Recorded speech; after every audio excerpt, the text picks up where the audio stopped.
ওই শুয়েছিলাম, আমার এক বড় ছেলে আসি, কসলে আব্বা কোথায় বলে ঘর কি হয়েছে বলে আবু সাইদের বলে কি হয়েছে, মানে সরাসরি একবারে না বলে ওই কথা বলছে। তো উড়ি বাড়ায় কি হয়েছে দেখি ওই বাড়ির একটা মেয়ে কান্দছে, ওনার সন্তান মারা গেছে, কি ব্যাপারটা কি কাউ খুলি কয়েকটা। পরে শুনল যে আবু সাইদ গুলি খাইছে, তো গুলি খাইছে তো জীবিত কোথায় আছে, পরে শুনি যে মারাই গেছে। তারপর কি করলি, আমার দুই ছেলে আর দুই বেডি জামাই, এই চারজন একটা সিএমসি ভাড়া করে নিয়ে এরকম খুঁজছে দিল, যা সেই লাশ পায় না, লাশ কোর্টে ছুঁছে কি করছে। পরে শুনল যে ক্যাম্পাসের মেডিকেল আছে, মেডিকেল যা শুনি যে কি হয়েছে এখানে নাই, সেটা কোর্টে আছে, মর্গে আছে।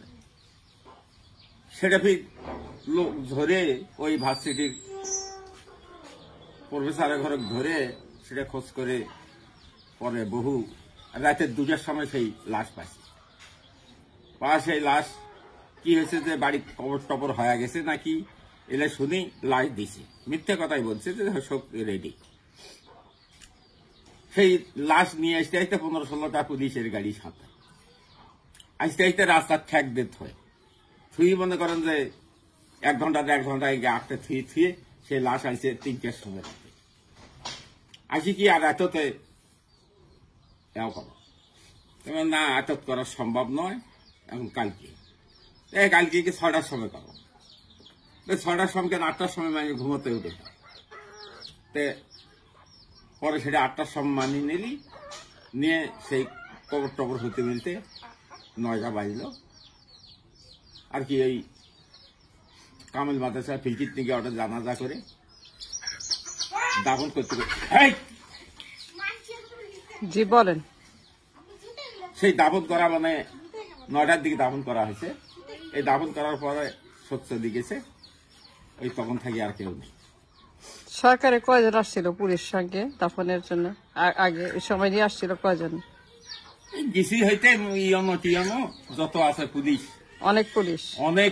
আপনাকে শাসাইছে, গালি দিছে, বকছে? না বকাবকি করে কিছু করে নাই, না দাফন করে কিন্তু আসবে সাহসে পাই, দাফন করে চলে গেছে। হ্যাঁ ওদের চলে গেছি। তারপরে 4-5 দিন পরে হাসিনা পতন হইল,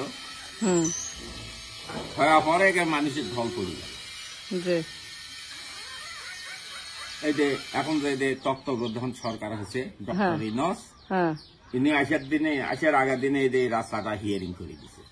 এটা তো এই ঘর তখন ছিল না, এই ঘর ছিল না, এই ঘরটা করা হয়েছে। ঘর ছিল কিন্তু বারান্দা ভাঙাচোরা ছিল, বারান্দা ছিল, ওটা জানলা দরজার উপর লিন্টন ঢালাই দেওয়া। আপনি কি মনে করেন যে চাচা আপনার ছেলে যে জন্য জীবন দিছে দেশের, সেই মূল্যায়নটা কি হচ্ছে? আপনার ছেলে কি নির্বাচন যে শুনতেছেন, রাজনীতি শুনতেছেন, সংস্কার যা হচ্ছে, আপনি as a father, as a বাবা হিসাবে আপনি কি খুশি যা হচ্ছে, নাকি আপনি মনে করেন যে না আপনার ছেলে যে জন্য জীবন দিছে সেটা ঠিক পূরণ হচ্ছে না?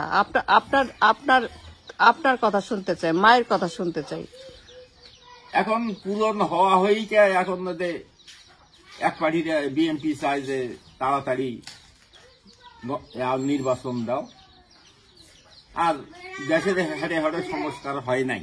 কারণ ছাত্রের ঘিরে আন্দোলন, শিক্ষকের ঘিরে আন্দোলন, এগুলো চলতেই আছে। আপনি কোনটা চান? আপনি কি নির্বাচন চান নাকি সংস্কার চান? মানে আবু সাইদের জীবনের বিনিময়ে আপনি কি চান? বাবা মা হিসাবে আপনারা কি দেখতে চান দেশের জন্য? আপনার আবু সাইদ সুন্দরভাবে ভালো চলে, এটাই দেখতেছি। আপনি কি মনে করেন যে সংস্কার হলে দেশ ভালো চলবে, নাকি নির্বাচন হইলে দেশ ভালো চলবে? নির্বাচন হলেই মনে হয় ভালো চলবে। আপনি চান যে নির্বাচন হোক? হ্যাঁ, নির্বাচন হয় সূক্ষ্মভাবে। আপনি কি চান যে তাড়াতাড়ি নির্বাচন হোক, নাকি সংস্কার হয়ে নির্বাচন হোক? এখন তো আমি ভালো মন্দ কিছু বুঝতেছি না। এখন ধীরে সুস্থে সংস্কার হলে